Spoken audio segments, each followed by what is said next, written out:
नमस्कार दोस्तों, जैसा कि आप लोग जानते हैं कि आगामी 1 महीने बाद आपकी सीजीपीएससी की एग्ज़ाम है, प्रीलिम्स की, और व्यापम के भी बहुत सारे एग्ज़ाम हैं। बहुत सारे बच्चों का रिक्वेस्ट आया कि सर घटना चक्र के जितने एमसीक्यूज़ हैं उसे सॉल्व करा दीजिए। तो मैं भी उस विषय में सोचा कि थोड़ा समय निकाला जाए, क्योंकि चूँकि मैं खुद एक सेंट्रल गवर्नमेंट वर्किंग हूँ, पेड क्लासेस मेरी चलती है, बट फिर भी ये जो बुक है ना, मैं आपको इसका प्रचार नहीं कर रहा हूँ, रियलिटी बता रहा हूँ।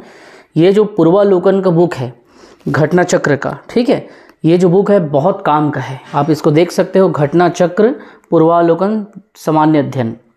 तो ये जनरल स्टडी की बुक है और पूरा एमसीक्यूज प्लस डिस्क्रिप्शन, पहले एमसीक्यूज में पूछेगा फिर डिस्क्रिप्शन में पूछेगा। तो कोई भी एग्ज़ाम के बैठने के पहले अगर आप एमसीक्यूज मार लेते हो, एटलीस्ट देख के जाते हो, तो वो चीज़ें याद रहती है। Nothing is permanent, I agree with all of you, but अगर आप उस पर एक मेमोराइजेशन करके जाते हो, एक ओवरव्यू मार के जाते हो, तो याद रहता है। यहाँ पे क्या कर रहे हैं बच्चों, आप लोगों को बताऊं, सिर्फ और सिर्फ मैं आपके सामने पढ़ूंगा, आंसर भी आप देखेंगे, गेस भी आप करेंगे। चूंकि सुना हुआ चीज़ जो है याद रहता है और देखा हुआ चीज़ याद रहता है, तो इसमें सुनना और देखना दोनों होगा। तो आज से मैं कोशिश करूंगा कि अपने बिजी शेड्यूल से थोड़ा टाइम निकाल करके सब्जेक्ट वाइज पूरे पूर्वालोकन घटना चक्र को करवाऊंगा। आज हम लोग चालू करते हैं इंडियन पॉलिटी से या भारतीय राज्य व्यवस्था से, संविधान से हम इस चीज़ को चालू करेंगे। ये बुक बिल्कुल आपको दिख रही होगी, बहुत अच्छी बुक है, मैं इसको रिकमेंड कर रहा हूँ आप लोगों को। आप चाहें तो इसको ले लेना एमसीक्यूज़ के लिए, ठीक। और डिटेल में जो नोट्स मैं दे रहा हूँ, जो वीडियोस में दे रहा हूँ, उसके अलावा कुछ भी मत पढ़ना, कहीं भी समय वेस्ट मत करना। इसमें समय बर्बाद नहीं करते, इसमें सीधे जाते हैं। बस 2 बातें याद रखिएगा, खाना बनाते, बाथरूम में नहाते या कोई भी काम करते, बस वीडियो को चालू करके आप सुनते रहो। इसमें एकदम पेज 1 से मैं चालू करूँगा। ये कितने पेज का है, 480 पेज का है ये पूरा बुक। तो संविधान को मैं पहले चालू करूँगा और थोड़ा समय आपको देना पड़ेगा, हो सकता है 1 घंटा देना पड़ेगा, 1.5 घंटा देना पड़ेगा। मुझे भी पढ़ाने के पहले इसको पढ़ना पड़ता है, कोई भी चीज़ है उसको पढ़ाने के पहले पढ़ना पड़ता है, हाईलाइट करना पड़ता है, तब जाके मैं पढ़ाता हूँ। जैसे देखिए, आपको यहाँ पे दिख रहा होगा, ये यहाँ पे पूरा हाईलाइटेड है, मैंने हाईलाइट करके रखा है। हर चीज़ मैंने पढ़ा के पहले पढ़ा, फिर हाईलाइट करके रखा। आपको पूरा क्लियर दिख रहा होगा, यहाँ पे दिख रहा है ना। तो इसी तरीके से बच्चों आपको थोड़ा धैर्य के साथ समय देना पड़ेगा, क्योंकि बिना समय दिए आप एग्ज़ाम क्रैक नहीं कर सकते। और यहाँ पे मैं क्या करूँगा, क्वेश्चन को पढ़ूंगा, आंसर को आपके कान तक पहुँचाऊँगा, क्योंकि सुना हुआ और देखा हुआ चीज़ याद रहता है, ठीक है। बहुत जल्दी इसकी लाइव क्लासेस भी मैं लूँगा, और अभी इसको मैं आपके सामने इस बुक को PDF के फॉर्म में यहाँ पे रख रहा हूँ, पढ़ा रहा हूँ। बस आप सुनिए, कुछ मत कीजिए, कोई दिमाग मत लगाइए। इसमें बस क्वेश्चन को पढ़ो, आंसर को देखो, क्वेश्चन पढ़ो, आंसर को देखो, ताकि आप इंश्योर कर लो कि हाँ यही आंसर है। और पेपर में आया तो दीपक सर बताए थे ऐसा पढ़ना है, ठीक है। सीजीपीएससी में 140वां रैंक मैंने लाया है, 6 PSC मेंस मैंने लिखा है, और वर्तमान में इंडियन रेलवे पे वर्किंग हूँ। और 250 से ज़्यादा 275 बच्चे मेरे अभी तक छोटे मोटे जॉब में सेलेक्ट हो चुके हैं, ठीक है। कोई भी पेड कोर्स लेना है, अब यूट्यूब में पढ़ाने के टीचिंग स्किल देख लो, उसके बाद आप ज्वाइन कर सकते हो। चलिए, सबसे पहले मैं यहाँ पे कुछ भी चर्चा नहीं करूँगा, प्रश्न को पढ़ूंगा, आंसर बताऊंगा, ठीक है। अब आंसर भी आपके सामने रहेगा। देखिए यहाँ पे क्वेश्चन नंबर को देखिए, क्वेश्चन नंबर 2 है, 1 को मैं छोड़ दिया हूँ, बहुत बेसिक क्वेश्चन था। तो देखिए, सुप्रीम कोर्ट की या सर्वोच्च न्यायालय की स्थापना, थोड़ा सा हम लोग जल्दी करेंगे, ठीक है, क्योंकि वीडियो बहुत लंबा होगा। अब डेली 1-1 घंटे 2-2 घंटे का वीडियो होगा। उनके लिए जो सुनना चाहते हैं, जो देखना चाहते हैं, कोई दिमाग मत लगाओ बच्चों, सिर्फ सुनो बस, और वही चीज़ पेपर में आता है, ठीक। ऐसे ही चालू करके सुनते रहो, हेडफोन लगा के या स्पीकर में लगा के, या मोबाइल को चालू करके खाना बनाते हुए, काम करते हुए, बस में सफ़र करते, बस देखो और कुछ मत करो, ठीक है। कुछ गेस मत करो, सुनो प्रश्न को और आंसर को देखो। देखिए, सर्वोच्च न्यायालय की स्थापना के संबंध में निम्नलिखित में से कौन सा सही कथन है या है आपको बताना है। यहाँ पे स्टेटमेंट दिया है, कौन सा सही है। पहला, कलकत्ता में सर्वोच्च न्यायालय की स्थापना 1773 के रेगुलेटिंग एक्ट के द्वारा की गई थी, पहला बात। दूसरा, लेमिस्टर इस न्यायालय के प्रथम मुख्य न्यायाधीश थे। तीसरा, यहाँ पे अब तीसरा ऑप्शन तो है नहीं, यहाँ पे ऑप्शन दे दिया है कि क्या केवल 1 सही है, 2 सही है, 1 और 2 सही है, ना तो 1 ना तो 2। यहाँ पे आपको क्या करना है, आंसर भी मैं बताऊंगा, अभी इसको थोड़ा छोटा करूंगा, आंसर ए होगा। ए मतलब ए। देखिए, कलकत्ता में 1773 के तहत हुआ था, लेकिन 73 के तहत रेगुलेटिंग एक्ट अधिनियम कब बना, 73 में बना, और स्थापना कब हुआ, 74 में बना। बिल्कुल ऐसे सुनिए और कुछ दिमाग मत लगाइए, ठीक है। एक एक क्वेश्चन को, ऐसे क्वेश्चन नंबर 2 था, अब क्वेश्चन नंबर 3 को देखिए, फिर उधर हम लोग लोग जाएंगे।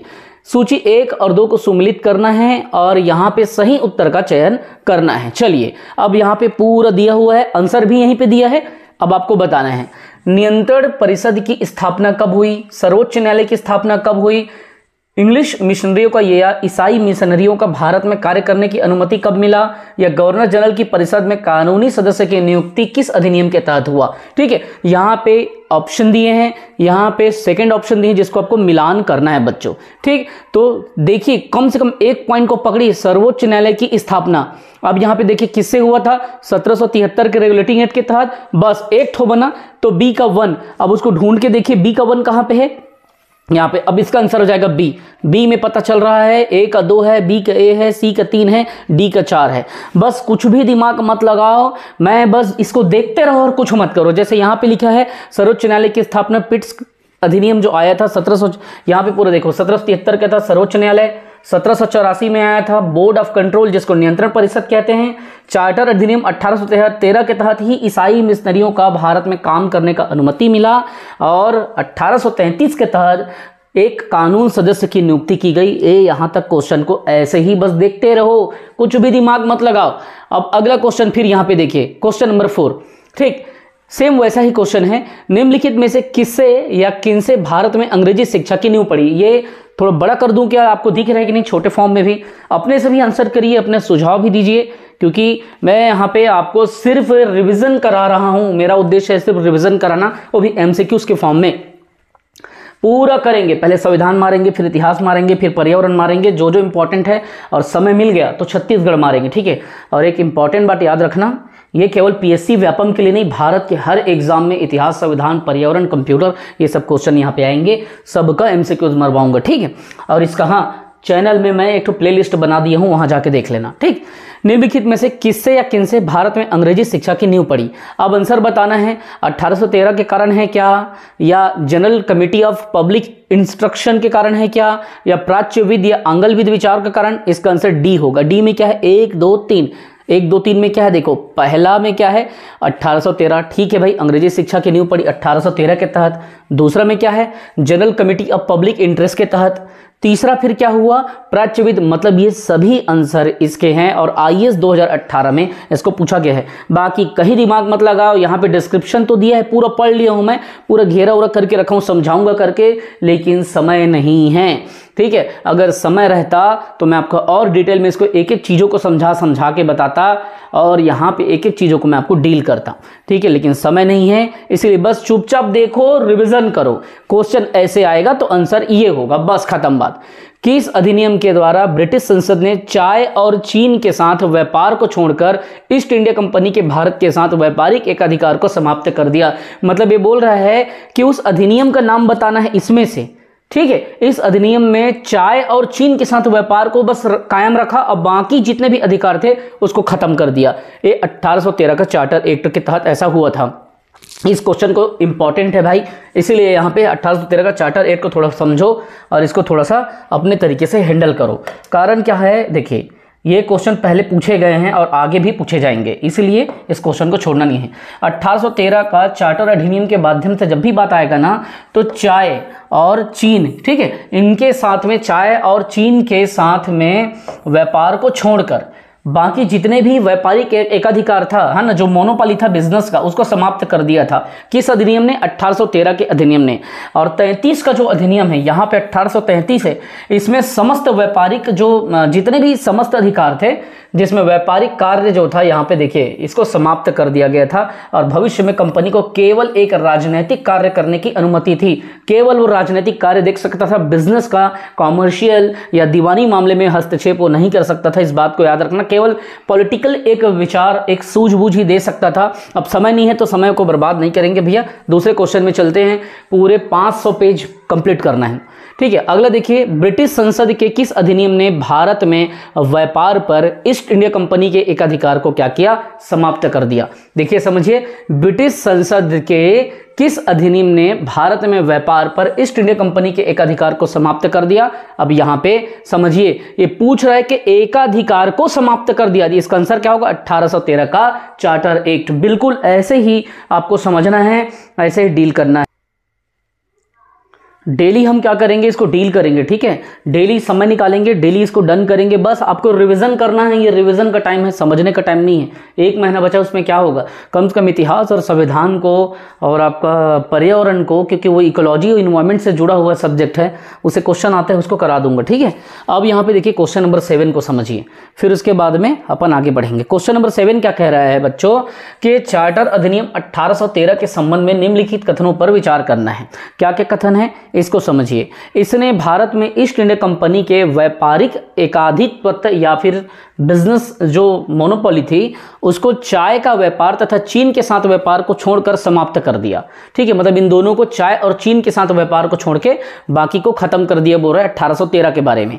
दूसरा बोल रहा है कि इसने कंपनी द्वारा अधिकार में लिए गए भारतीय राज्य क्षेत्रों पर ब्रिटिश राज्य मतलब क्राउन की संप्रभुता को सुदृढ़ कर दिया, ये बता रहा है। तीसरा, भारत का राजस्व अब ब्रिटिश संसद के नियंत्रण में आ गया, ये। तो इसमें 3 ऑप्शन दिए हैं, जिसका आंसर आपको क्या लेना है, यहाँ पे देखिए ऑप्शन, यहाँ पे देखिए ऑप्शन यहाँ पे दिया है, उपयुक्त में से बताना है कि क्या है। इसका आंसर ए है, मतलब पहला और दूसरा। तो पहला शब्द क्या बोल रहा है, इसने भारत में ईस्ट इंडिया कंपनी के व्यापारिक अधिकार को चाय का व्यापार तथा चीन के साथ व्यापार छोड़ के बाकी सारे मोनोपोली को खत्म कर दिया। मतलब पॉइंट नंबर 1 जो यहाँ पे दिखा रहा है, तो ये पॉइंट नंबर 1 क्या हो जाएगा, सही हो जाएगा। दूसरा सही बोल रहा है, इसने कंपनी द्वारा अधिकार में लिए गए भारतीय राज्य क्षेत्रों पर ब्रिटिश क्राउन की संप्रभुता को या पावर को सुदृढ़ कर दिया। दोनों सही बात है, क्योंकि भैया इतना बड़ा काम वो कर दिया। दूसरा, अब उसके हाथ में ही पूरा कंट्रोल हो गया, बिजनेस को यहाँ पे पूरा कंट्रोल कर दे रहा है ना। तो ये दोनों बातें सही हैं अकॉर्डिंग टू दिस स्टेटमेंट। अब आगे हम लोग चलते हैं, फिर इस क्वेश्चन को अब मैं पूरे डिटेल में मैं बताता, क्योंकि अभी समय नहीं है इसलिए नहीं बता रहा हूं, क्योंकि बस अब रिवीजन आपको करा रहा हूं और रिवीजन ही आपको करना है। देखिए क्वेश्चन नंबर 8 को देखिए, किस अधिनियम ने भारतवासियों को अपने देश के प्रशासन में कुछ हिस्सा लेना संभव बनाया। मतलब पूछ रहा है कि इनमें से दिए गए क्षेत्र में किसमें भारत के प्रशासन में भारतवासियों को कुछ हिस्सा लेना संभव बनाया। इसके लिए भी 1833 आप लेना, ठीक है। और यहां पे इसके आंसर को थोड़ा सा पढ़ लो, इसमें महत्व देखिए 1833 में क्या हुआ, किसी भी भारतीय अथवा क्राउन की देशज प्रजा को, मतलब क्राउन की उस देश की प्रजा को, भारत के देश में चाहे वो भारतीय हो या कहीं से आके वहां रह रहा हो, लेकिन क्राउन की देशज प्रजा है, तो उसको अपने धर्म, जन्म स्थान या वंश के हिसाब से या वर्ण या रंग के हिसाब से या इनमें से किसी एक कारण के हिसाब से कंपनी के अधीन पद पर सेवा के अयोग्य नहीं माना जाएगा। मतलब छुआछूत, भेदभाव, जन्म स्थान, तू यहाँ जन्मा है, तेरा रंग ये है, या इस टाइप की जो चीजें हैं, है ना, इनमें से किसी भी कारण के तहत आपको उसको कंपनी में नौकरी देने से मना नहीं कर सकते। बाद में ऐसा हुआ कि राजनीतिक आंदोलन में 1833 एक्ट की यह धारा प्रशासन में भागीदारी हेतु मुख्य आधार बनी, ठीक है। तो इतनी बातें आपको यहाँ पे याद रखना है बच्चों। अब देखिए यहाँ पे आ रहा है ब्रिटिश ताज की बात आ रही है, तो क्या क्या अधिनियम को पारित किया उन्होंने। अब समय नहीं है तो इसीलिए ब्रिटिश ताज के बारे में ज़्यादा मैं यहाँ पे बात नहीं करूँगा, सीधा मैं एमसीक्यूज में ले जा रहा हूँ, ठीक है। क्योंकि हमारे पास समय रहता तो हम उसको डील करते, हम उसको पढ़ते, और वरना अभी समय नहीं है तो हम लोग यहाँ पे समय को बर्बाद नहीं करते। सीधा क्वेश्चन नंबर 1 पाइए, क्योंकि यहाँ पर रिविजन हो रहा है। बस आपको डेली मैं टाइम दूंगा, आपको बस रिविजन में आना है और आपको कुछ नहीं करना है। अरे जहाँ पे हो, जिस जगह पे हो, चालू करो और इसको देखो। देखिए प्रश्न कोश यहाँ पे देखिए, भारतीय परिषद अधिनियम 1861 के संबंध में निम्न कथनों को पढ़कर यहाँ पे सही विकल्प आपको चुनना है, ठीक है। किसके बारे में पूछ रहा है, तो 1861 के बारे में आप बताइए। 4 ऑप्शन यहाँ पे दिया है। पहले क्या क्या है उसको देखिए। इस अधिनियम के फलस्वरूप गवर्नर जनरल की कार्यपालिका परिषद में कुल सदस्यों की संख्या 7 हो गई, यहाँ पे लिखा है, ठीक। देखिए ध्यान से समझिए क्या लिखा, मैं तो पढ़ चुका हूं, मैं पूरा मेंशन भी करके रखा हूं एक एक चीज को, लेकिन ये आपको रिवीजन कराना है मुझे कि 1861 के तहत सही विकल्प क्या है। तो इसमें आंसर क्या है, देखिए ये अगर सही होगा तो उसका आंसर 7, तो देखो 7 को मैं 5 लिख के रखा हूं, मतलब पहला गलत है। ध्यान से वही चीज को समझना है ना, धीरे से सब चीज आपको बन जाएगा, ठीक है। तो देखिए इस अधिनियम के फलस्वरूप गवर्नर जनरल की कार्यपालिका परिषद में, जो वर्किंग मतलब एक प्रकार की काउंसिल थी, ठीक है, उसमें कुल सदस्यों की संख्या 7 हो गई। तो पहला तो गलत हो गया क्योंकि संख्या उसकी 5 थी, ठीक, 1861 के तहत, तो पहला गलत। दूसरा, विधि निर्माण के लिए अतिरिक्त सदस्यों की संख्या में कम से कम 6 और अधिक से अधिक 12 उसकी संख्या को कर दिया गया। किसके लिए, लॉ मेकिंग के लिए या विधि निर्माण के लिए अतिरिक्त जो सदस्य थी उसकी संख्या को कम से कम 6 होना चाहिए और अधिक से अधिक 12 कर दी गई। ठीक है, तो ये बात आपको याद रखना। इस अधिनियम के तहत 1874 में ये काम हुआ था। फिर अगला काम क्या है, प्रांतीय और केंद्रीय विषयों में किसी तरह का भेदभाव नहीं रखा गया। तो ये तीसरा बात, तो ये भी 1874 में रखा गया था। ठीक है, तो ये आंसर इसका बी होगा। तो बी में 2 और 3 सही हैं, अर्थात पहला गलत है। 7 लिखा है, 7 नहीं था, 5 था। और मिनिमम विधि निर्माण के लिए 6 सदस्य थे, अधिक से अधिक 12 थे और कोई भेदभाव नहीं था किताबी कानून में। ठीक है, तो इतनी बातें देख लो। और सीजीपीएससी 2021 में इस क्वेश्चन को पूछ चुका है, इसीलिए आपको और सीरियस होकर के इसको देखना है। ठीक है, अब आगे देखिए, यहां पे देखिए, अब 1892 के संबंध में कुछ कथन है। 1892 के संबंध में इस बात को, अब ये विवादित था, पीएससी ने पूछा था, इसीलिए इस कथन को मैं हटा रहा हूं क्योंकि इसे विलोपित किया गया और तीनों स्टेटमेंट गलत था। इसीलिए मैं आपको कंफ्यूज करने वाले क्वेश्चन में नहीं रखूंगा। मैं सीधा सीधा मुद्दे की बात करूंगा और सीधा सीधा इंपॉर्टेंट क्वेश्चन जो सही है, जो अविवादित है, मैं केवल उसी पे बात करूंगा बच्चों। ठीक है, निम्नलिखित में से किस अधिनियम के अंतर्गत भारतीय विधान परिषद को बजट पर बहस करने की शक्ति प्राप्त हुई? बजट पे बहस करने का, आर्गुमेंट करने का शक्ति किस अधिनियम के तहत मिला, ये आपको बताना है। ए, बी, सी और डी। भारतीय परिषद अधिनियम 1861 के तहत, या 92 के तहत, या 1909 का अधिनियम, या 1919 का अधिनियम। तो ये बजट पर बहस के लिए पूछ रहे, इसका सही आंसर क्या हो जाएगा? 1892। ठीक है, ये बी है। देखो मैं तो पूरा पढ़ लिया हूं क्योंकि मैं पहले पढ़ता हूं फिर क्लास लेता हूं। ठीक है, देख लीजिए थोड़ा सा इसको। इस अधिनियम के तहत विधान परिषद के कार्यों में वृद्धि हुई और इसमें बजट पर बहस करने की शक्ति दी गई, लेकिन मतदान का अधिकार नहीं था। इस बात को याद रखना, बजट पे केवल बहस कर सकता था लेकिन इस पे मतदान का अधिकार नहीं था। और 6 दिन की पहले नोटिस दे करके, पूर्व नोटिस इसीलिए लिखा है ना, इसके तहत 6 दिन की पूर्व नोटिस पर कार्यपालिका से प्रश्न पूछने की अनुमति दी गई थी। मतलब वो क्या कर सकता था, अगर किसी चीज पे, जैसे आज के समय पे अपन सूचना का अधिकार 2005 का प्रयोग करते हैं ना, आरटीआई का, वैसे ही अगर कोई जानकारी लेना है, किसी चीज पे प्रश्न पूछना है, तो पहले पूर्व अनुमति आपको देना पड़ेगा। ये अधिकार आपके पास था, लेकिन पूरक प्रश्न पूछने का अधिकार नहीं था। आप उसको क्रॉस, जो सप्लीमेंट्री क्वेश्चन होता है, उसको आप सवाल जवाब नहीं कर सकते। ठीक है, ये बात आपको याद रखना पड़ेगा। अगला क्वेश्चन लेके चलता हूं आपको यहां पे। इस क्वेश्चन को देखिए और इसका आंसर को आपको देना है बच्चों। ठीक है, देखिए, ब्रिटिश भारत में सांप्रदायिक प्रतिनिधित्व की व्यवस्था किसके तहत हुआ? जानते हो आप लोग सभी, क्या हुआ था? पार्लियामेंट सुधार आया था ना। तो कौन सा अधिनियम है, याद करो, जिसमें हिंदू मुसलमान के बीच में बड़ा सा मतलब एक कानून आ गया था, है ना, धर्म के हिसाब से उनको सुविधाएं देने लगी और अंग्रेज चाहते थे फूट डालो और शासन करो की नीति। तो यहाँ पे 4 ऑप्शन है, बताइए। 92 है, 1909 है, 1919 है, 1935 है। तो इसका आंसर क्या होगा बच्चों? 1909 होगा। इसी को पार्लियामेंट सुधार कहते हैं और इसी को बता रहा हूं, मुसलमानों के लिए पृथक निर्वाचक मंडल इसी में आया था। देखिए पढ़िए इसको। 1909 का जो अधिनियम था, ठीक है, इसके द्वारा ब्रिटिश भारत में सर्वप्रथम सांप्रदायिक प्रतिनिधित्व की व्यवस्था की गई। पहली बार कम्युनल, मतलब एक रिप्रेजेंटेशन सिस्टम यहां पे लाया। सांप्रदायिक प्रतिनिधित्व की व्यवस्था पहली बार इसमें की गई थी और मुसलमान भाइयों को हिंदू भाइयों से अलग करने के लिए पृथक निर्वाचन मंडल की व्यवस्था कर दिया गया। समझ रहे हो मैं क्या बोल रहा हूं? बस इसी तरीके से चीजों को डील करना है, इसी तरह से चीजों को तोड़ना है, आराम से क्वेश्चन बनेगा। बहुत जल्दी मैं लाइव क्लास भी डालूंगा अगर आप लोग टाइम दें तो, ठीक है। और हाँ, क्लास के पहले आप तुरंत क्या करें, माधव पहल अकेडमी के व्हाट्सएप ग्रुप और टेलीग्राम में जुड़ जाइए, ठीक है। व्हाट्सएप ग्रुप में क्लास लेने के 1 घंटे पहले मैं बता दूंगा, क्योंकि मैं खुद एक वर्किंग हूँ, पेड क्लासेस चलाता हूँ, ट्यूशन चलाता हूँ। बचा हुआ समय को मैं आप लोगों को फ्री रिवीजन कराऊंगा। यूट्यूब में डेली वीडियो आपको इसका मैं दूंगा और पहले तो अपन संविधान को ऐसे स्पीड में खत्म करेंगे, उसके बाद दूसरा सब्जेक्ट को छुएंगे, ठीक है। 5वां क्वेश्चन को छुए, देखिए यहाँ पे 5वां क्वेश्चन क्या कहता है। 1909 का अधिनियम किससे संबंधित था? पृथक मताधिकार क्षेत्र लागू करने के लिए, या डिसेंट्रलाइजेशन के लिए, या जो द्वैध शासन है, दोहरी शासन व्यवस्था, उसके लिए, या विधान परिषद से? अभी बताया हूं उसका संबंध किससे था, अब भी जस्ट चर्चा की है अपन। मुसलमानों के लिए पृथक निर्वाचन मंडल 1909, तो इसका आंसर ए हो जाएगा। अभी जस्ट बताया हूं ना। अब अगला बताइए, यहां पे देखिए इसको और उसके बाद में आगे बढ़ेंगे। निम्नलिखित में से किस एक अधिनियम के द्वारा भारत में संघीय न्यायालय की स्थापना की गई है? तो देखिए यहाँ पे 4 ऑप्शन था, लेकिन संघीय न्यायालय करके पता चल ही रहा है, तो यहाँ पे संघीय न्यायालय जो है डी आ जाएगा इसका आंसर। देखिए डी, तो इसमें ऑप्शन तो है नहीं 1935 के तहत, तो 1937 को बना था, तो एक संघीय न्यायालय की बात यहाँ पे आ रही है। ठीक है, सुप्रीम कोर्ट को मत जोड़ लेना, ये संघीय न्यायालय है। ठीक है, अब देखिए इसको थोड़ा सा पढ़िए। भारत में संघीय न्यायालय की स्थापना 1 अक्टूबर 1937 को भारत सरकार अधिनियम 1935 के अंतर्गत किया गया था।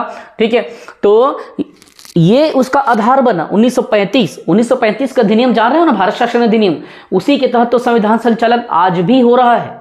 आप यकीन नहीं करेंगे बच्चों, भारत के संविधान की पूरी ढांचा, पूरी व्यवस्था 1935 के संविधान की व्यवस्था से लिया गया है। आज भी उसके 70% हिस्सा को भारत का संविधान आज वर्तमान 2025-24 में भी चला रहा है, तब से अब तक चल रहा है। ठीक है, 1935 का अधिनियम इसलिए आया गया था कि जब तक हमारा खुद का संविधान बन के सामने ना आ जाए तब तक हम उसी के आधार पे शासन करेंगे, पूरा नियम कायदा वही था।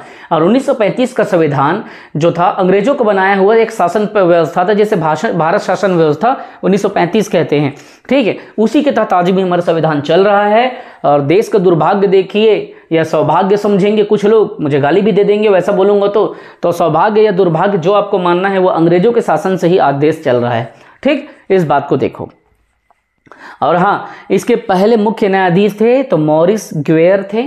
ठीक, जबकि वहां पे सुप्रीम कोर्ट के बारे में जब बात आएगी ना, 1773 के तहत जब वो बना था 74 में, तो उसके लिए एलिजा एम्पे थे मुख्य न्यायाधीश। यहाँ पे संघीय शासन की जब बात आ रही है, मतलब आपको यहाँ पे संघीय न्यायालय की बात आ रही है, तो इसके पहले मुख्य न्यायाधीश मैरिस ग्वेयर को आपको लेना है। ठीक, तो 1935 के तहत 1937 में जस्ट अभी अपन देखें, फिर वही क्वेश्चन आ गया, भारत का संघीय न्यायालय किस वर्ष स्थापित हुआ, तो 35 अधिनियम के तहत 37 में। डियर ऑल स्टूडेंट, यहाँ पे याद रखेंगे कोई एक अधिनियम बनता है, जैसे कि एक एग्जाम्पल मैं आपको देता हूँ। मान लीजिए आपको कहा जाता है कि पंचायती राज अधिनियम 1993, तो याद रखेंगे वो अधिनियम आया था फॉर्मेट के रूप में 1992 को।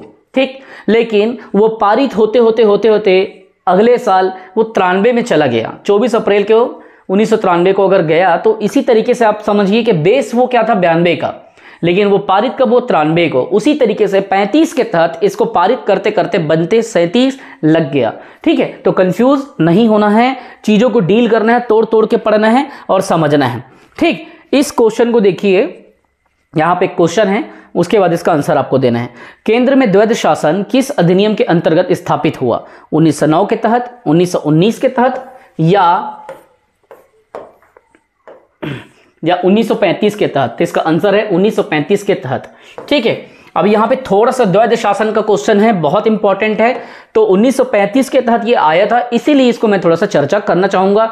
2 घंटे बैठने की ताकत है, मैं 2 घंटा समय दूंगा आपको, आप दे सकते हो।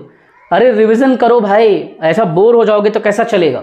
2 घंटा क्या, तुम 4 घंटा भी अगर दे सकते हो तो दो, समझ रहे हो, 4 घंटा भी दे सकते हो तो दो, मैं समय देने को तैयार हूं। और हाँ, कमेंट कर करके अपनी उपस्थिति दर्शाते रहो, क्योंकि अब डेली रिवीजन कराऊंगा, डेली रिवीजन कराऊंगा। ये एक ऐसा बुक है पूर्वालोकन या घटना चक्र, जिससे पेपर में 100% क्वेश्चन आता है। पूरे इंडिया के क्वेश्चन को इसमें शामिल किया है।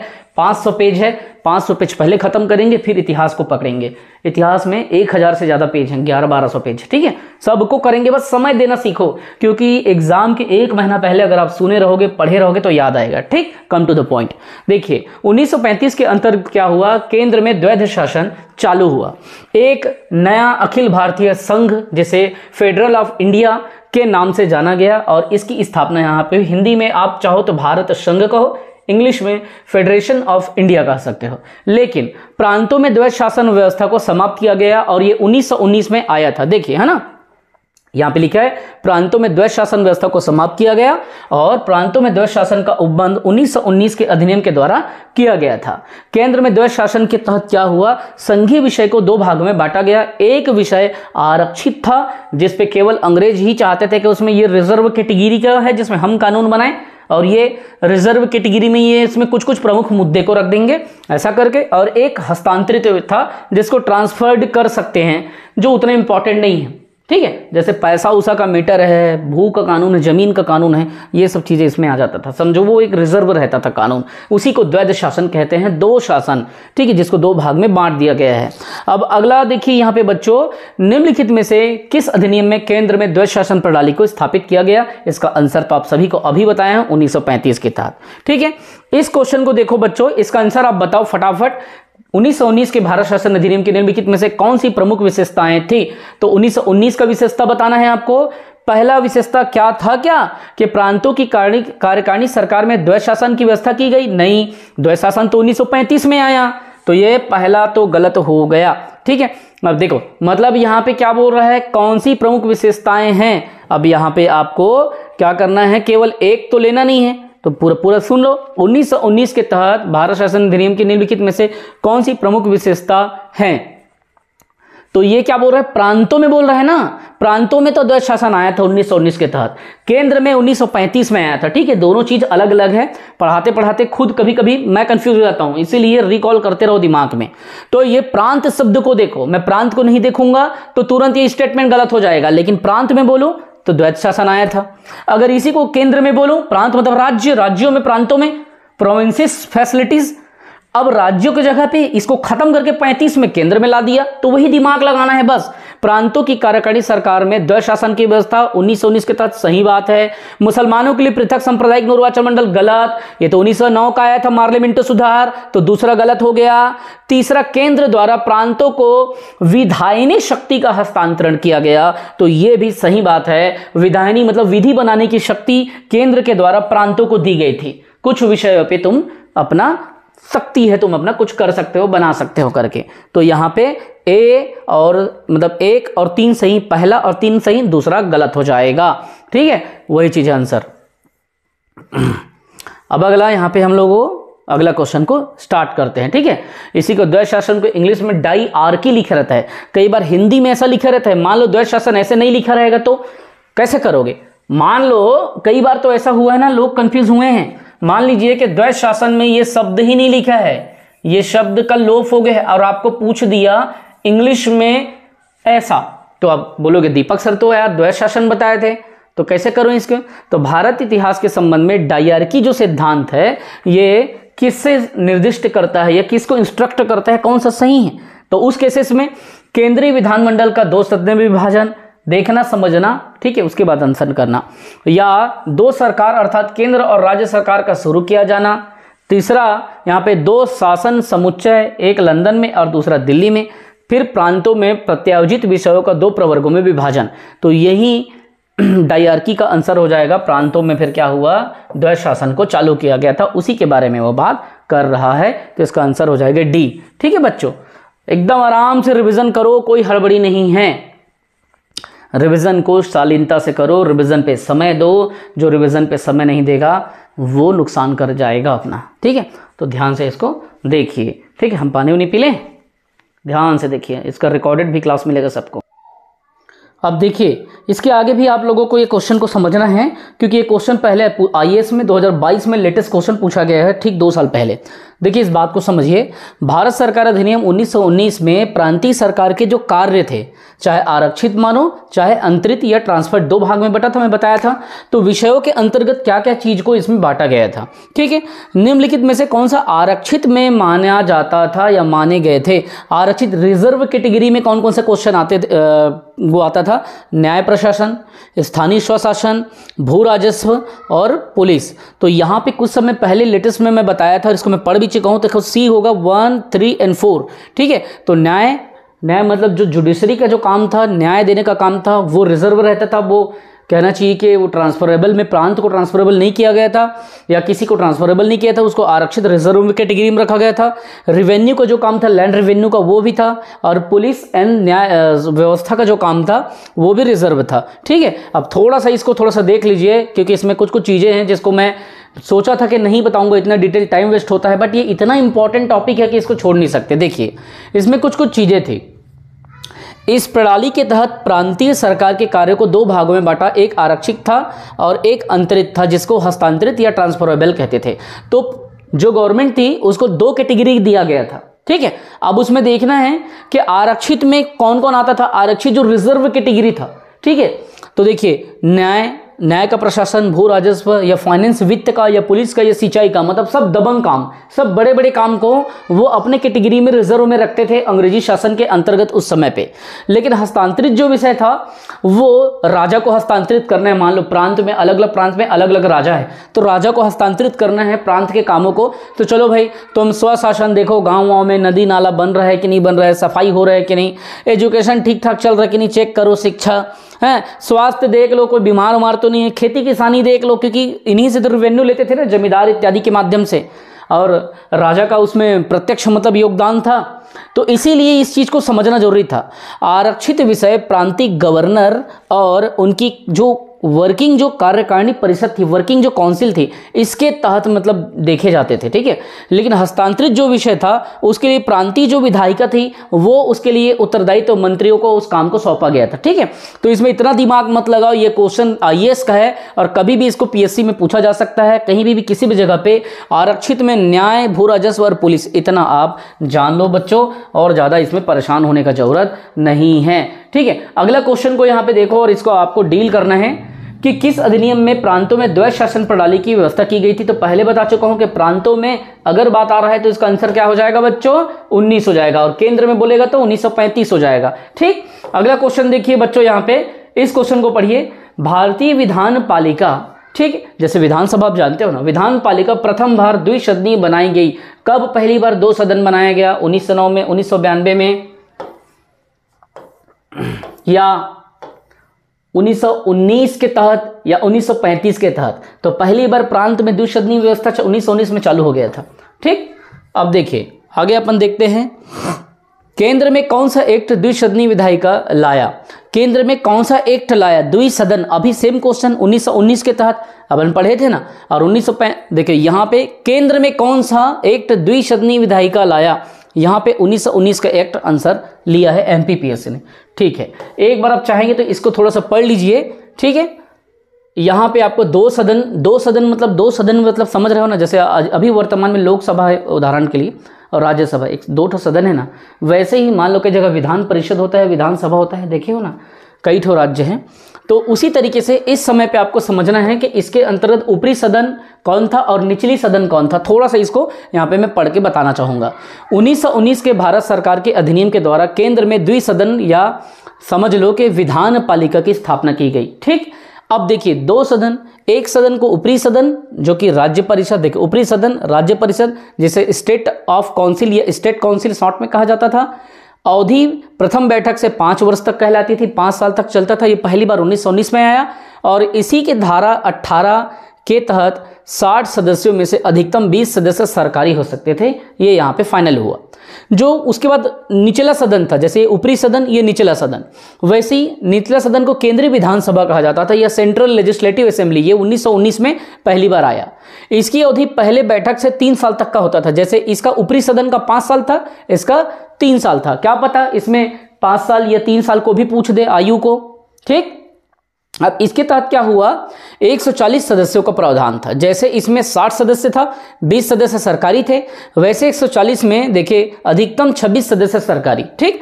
पहले आया कितना, 60 सदस्य को प्रावधान, जिसमें 20 सरकारी, 60 और 20, वैसे 140 और 26 का प्रावधान आया, ठीक।